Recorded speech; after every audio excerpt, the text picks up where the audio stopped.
Good morning. My name is Erlend Wiig. I work at NIKIAS, and it's obligatory to say that we're the BBC of Norway.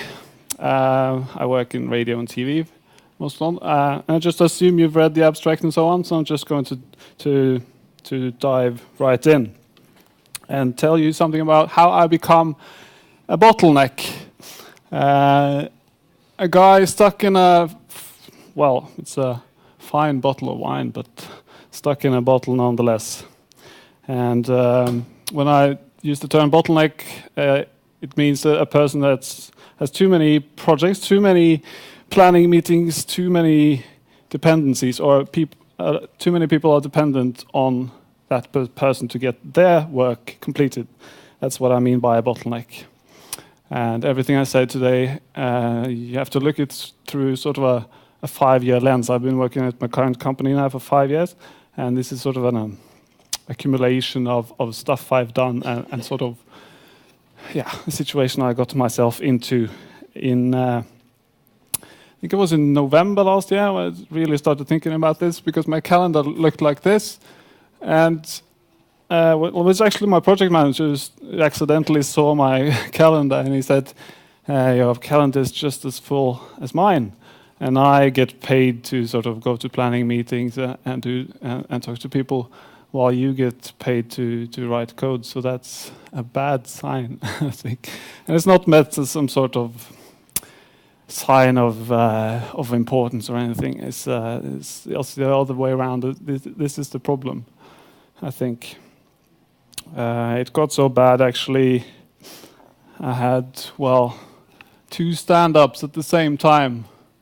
Something terrible is going on here. And, I had to just basically schedule a dentist appointment to pull the teeth just to get some free time to do something. But let's go back and see how I got in this situation. I'm trying with my limited drawing skills, it's a sort of personal journey of mine to get better at drawing. I'm trying to illustrate here that in the beginning everything was fine. In the beginning everything was cool. I work in this team, and there's a steady stream of work coming in from a downstream dependency, which is the program player. And they were ordering stuff from us, and we were completing it, and everything was really great because you can see the calendar was pretty manageable. There was some planning meetings to stand up and so on. It's fine. We were had all our bases covered. We were on top of every bug. We were fixing it straight away, releasing it to production. We answered every question, email within like 15 minutes or something. We were on top of everything.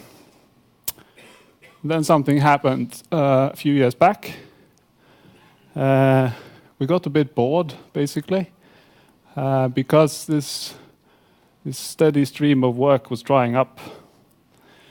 So we were not asked to do very much anymore.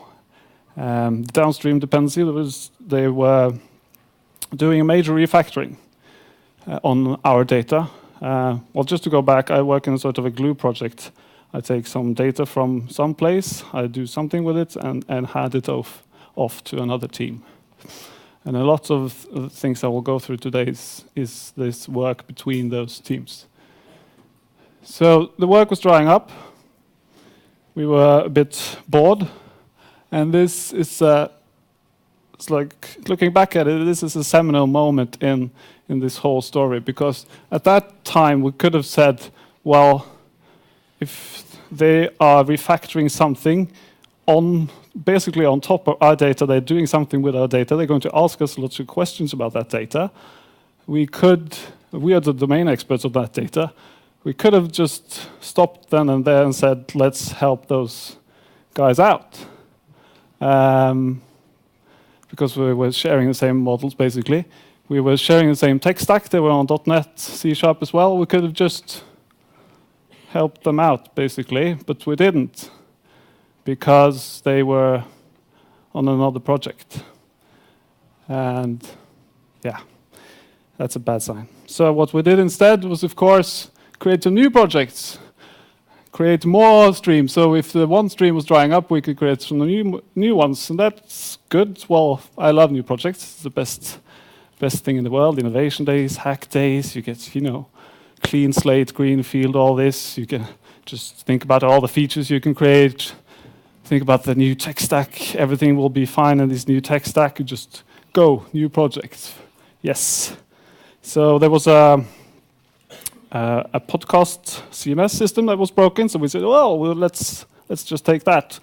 It desperately needs someone to fix it because we can't really find the source code. So someone needs to create a new one. So we did that, and it was a great success. Then there was another system which was event transmissions, which was basically a Google Doc as a database put into production. So somebody needs to rewrite that because Google Doc in production is not really a good idea. Then there were other projects, side projects, innovation days, and so on. But then this story will take a sort of a downward spiral. Everything up to now was cool. Since the original work was drying up, we were free to do other stuff, and we did other stuff and completed other stuff successfully. But what happened was that a colleague of mine left the team just to join another team. That was fine. And then a consultant who made the transmission system, he also left, and that was fine as well, because his contract was up. He'd done his work 4 months or something. But what happens when everybody leaves? Then you get stuck with software, don't you? Especially if you're the only employee left on the project, as I was. Just for a frame of reference, this project was never more than 5 people and never less than 2 people. So just to give you some scale. And I think it's quite natural that you get stuck with the responsibility, because as an organization and as a company, you probably like that a person that's actually employed is sort of the maintainer and the owner of the software and can answer questions and so on. But I think the faulty thing here, or the criticism here, is that there was only one guy left. That was me. And we have this image. I discussed this earlier just on the keynote as well.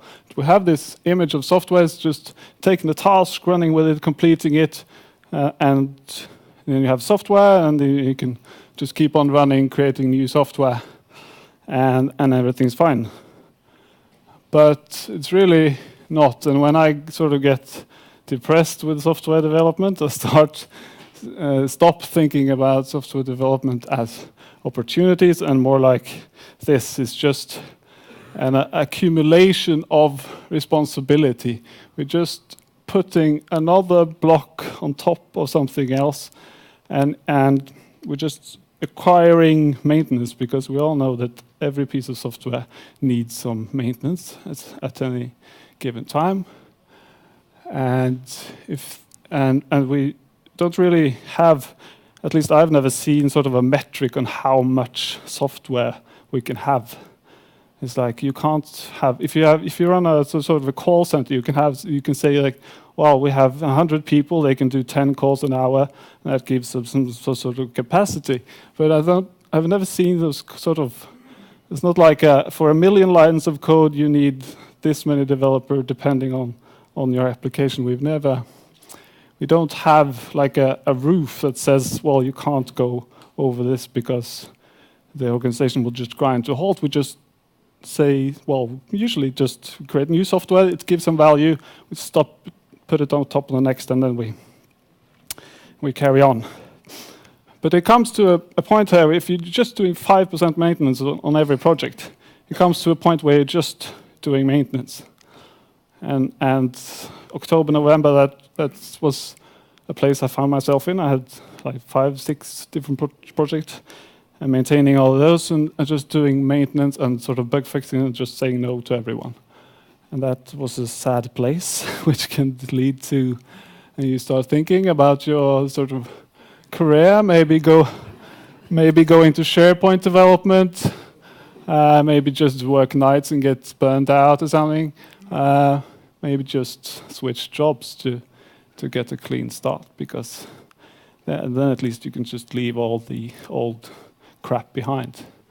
If you're a consultant, or you switch jobs every year, you don't recognize these things, but it can become a burden on you, because you become this guy, and it is quite a depressing thing when you're a sort of creator and maintainer of lots of different cool projects that individually give value to a lot of people, and they come to you and say, "Wow, can't you help me with it? We need this new feature.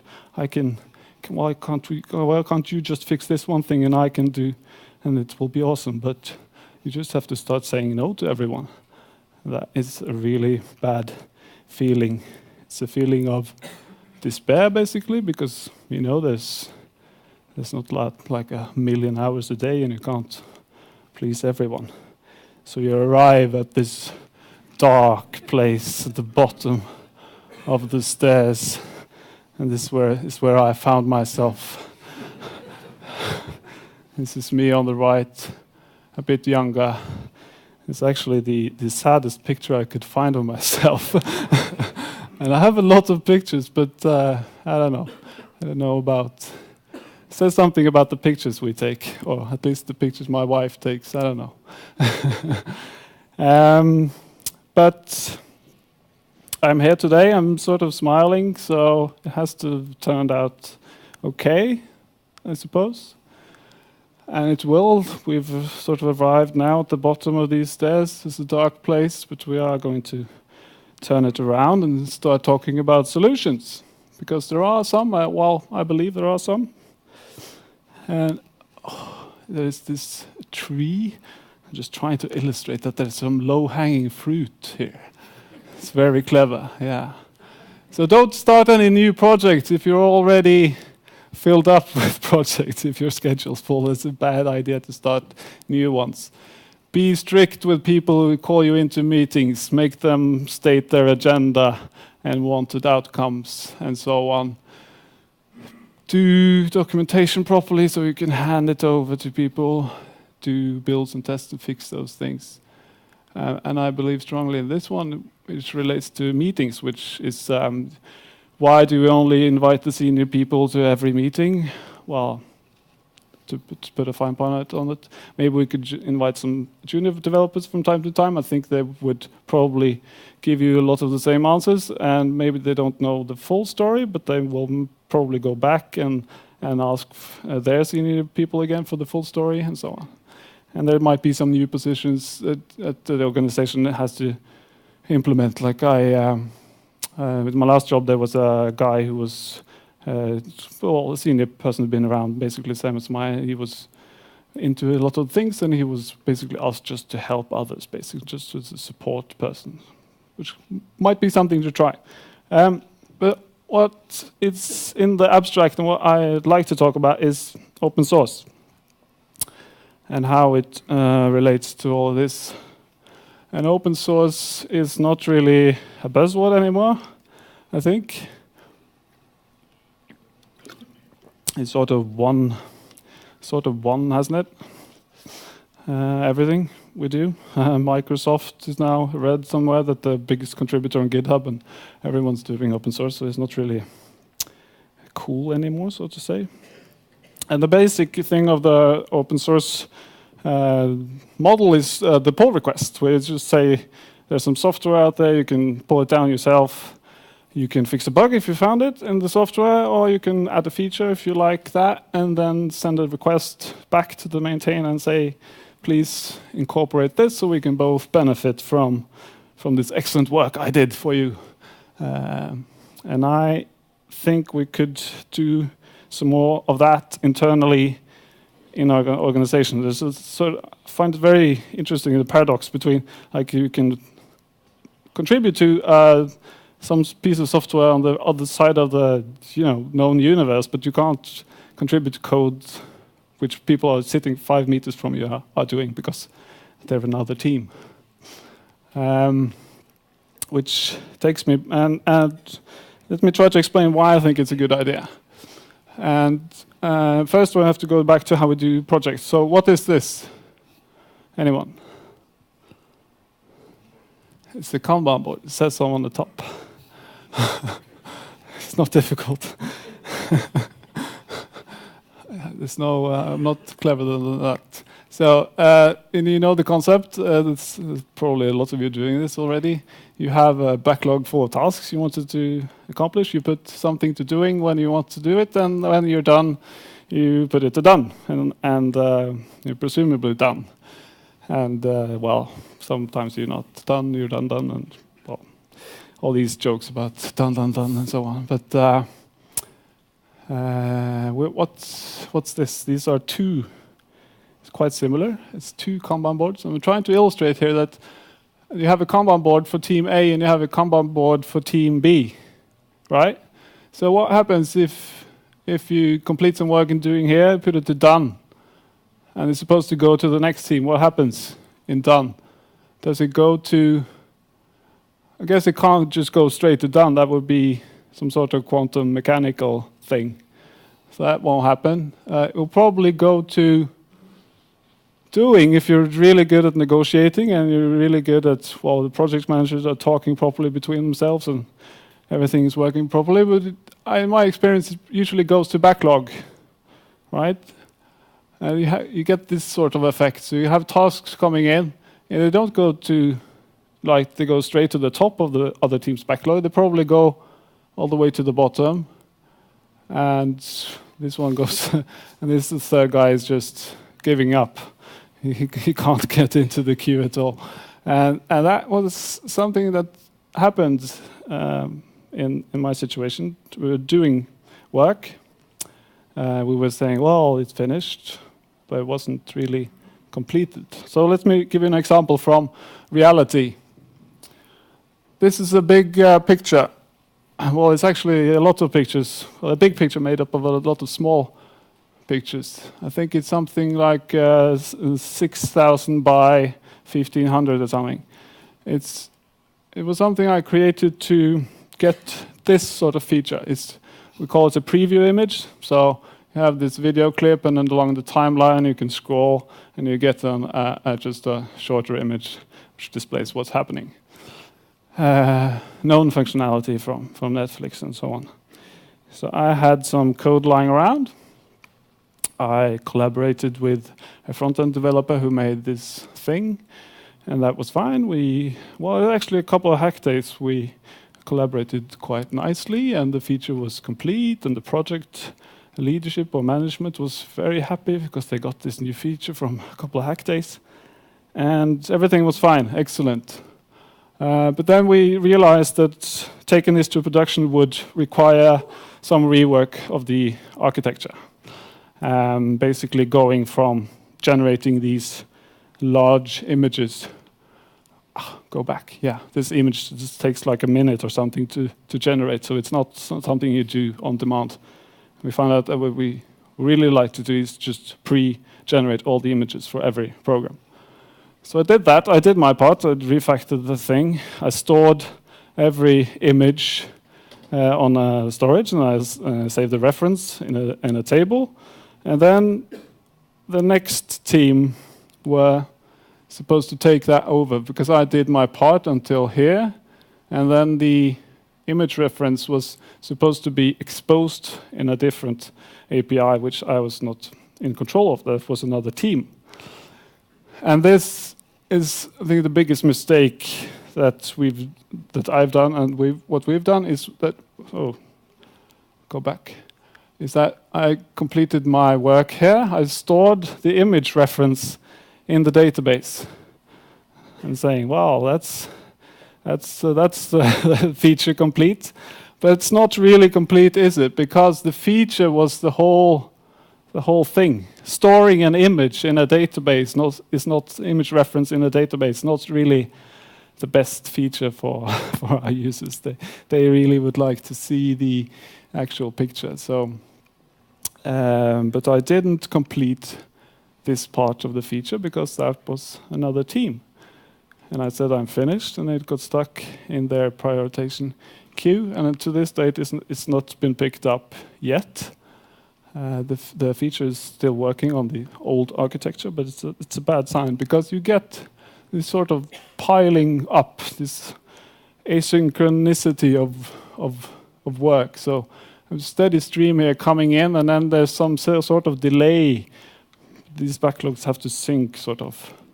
And then when someone else picks something up here, you probably have to talk to somebody up here, and then you get to all these kinds of feedback trouble because it's probably forgotten. Well, 3 weeks ago you started something else, and you create all this sort of the term WIP is used a lot, work in progress. That we are having too many cars on the highway, so to speak. We should probably focus on getting more stuff done, get it all the way through the system than handing over and just starting new stuff. And instead get something like this. Of course, it's the perfect flow where every feature is just running smoothly all the way through the system. But that is not trivial. I'm not going to say it's trivial because what I'm basically saying is that you have to jump into other people's code bases and either send them pull requests or join them and fix the thing together. So you might have to jump into different code base, different coding styles, different cultures, and so on, and it might be a different language altogether. But you might think it's just that you have enough with your own project and you can't really take the time to help the other ones.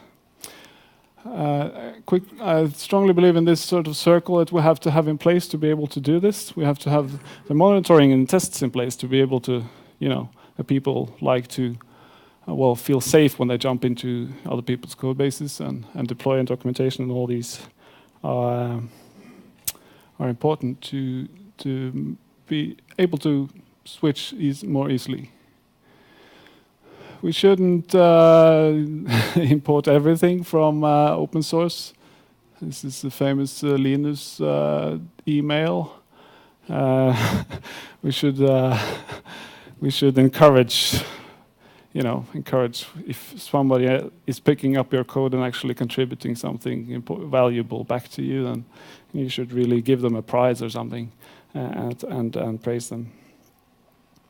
The last thing I wanted to discuss was this component versus feature teams. I've also seen this referred to as functional or versus market teams. And the basic idea is that you have sort of teams layered after your application. So traditionally, maybe you had a database team, maybe you had a front-end team.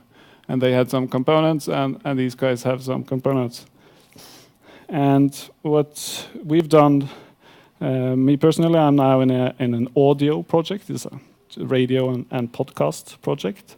So we've sort of gone from just being on the metadata layer to focusing on the podcasting and radio features. And that's good because you can iterate more quickly and so on. That's the thinking, at least, that you focus on your project area. But what we get is, so in this picture we've done a realignment. So we have, let's say, just one front end and one back end developer on each team. Well, this is the way it goes. So some of the components can be quite easily just given to the teams because they are clearly belong. So a radio app, for instance, that clearly belongs to my team now because we're doing radio. But some of the components are stuck in the middle, sort of halfway, they sort of belong. Maybe there's a common API, maybe there's a common logging framework, whatever. They are shared among different teams, so they get sort of have half ownership. Halfway belongs to one team and halfway belongs to another team. And that's when you see, I think, this notion of guilds come into play, which is basically you have the old functional team that needs to maintain this common thing, but you also have the new teams. So because you need to maintain these common components still in a sort of, you need to have a vision for them and do some architectural work and so on and maintain them. So you have some components that really belongs to each team, and they have still, you pass the ownership of some components into guilds and so on. And I will not advocate going full agile, or I'm not going to advocate even a sort of resource pool where you could think to just take all the developers, we have the task, and we just assign people randomly. I don't think that will work as well, because I think people like to belong to a team for a while. But I think that we need to be sort of flexible and be sort of agile when it comes to, if there's a top priority here on component A from management, and you need to say that even though these two guys now belongs to different teams, we need to just take them together, even though it's just for a while. It will make it easier to switch people around and so on. How am I for time? Yeah, good.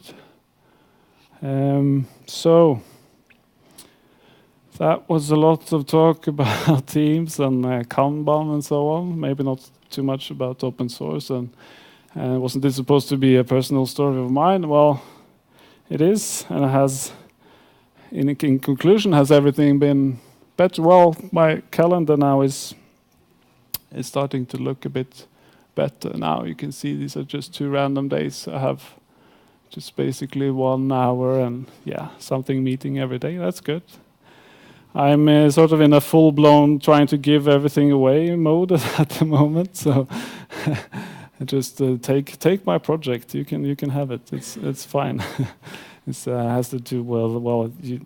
One of the lessons is that your side projects or your babies it's not really healthy to treat them as babies. Try to get them running in a stable environment early. Try to document them early so you can just give them away early. Start thinking about them as not something you want to raise and bring into adulthood, but something you just send away into kindergarten and leave it to somebody else. Because that will free you from becoming this bottleneck. So I've been able to at least give away one project, while I still receive a lot of emails saying, "Can't you fix it?" And I'm saying, "No, you took the responsibility, so you fix it." I said this already. Document automate. Think hard about this Kanban, because I think, as I showed you, this transfer of work, I think it really often becomes just a sort of a waterfall model with Kanban boards. So you're just doing waterfall with individual Kanban boards in between them, and that's not really, it's still waterfall. Get inspired by open sources. I think we need to be much, at least when you're on the same stack and on the same language and you know the guys, it should be easier to jump into other people's stuff. But we still need ownership of these components. We still need maintainers. Still needs to be someone that actually approves of these pull requests. There needs to somebody has a vision of what it's going to be in the architecture. And that is my final slide. So thank you.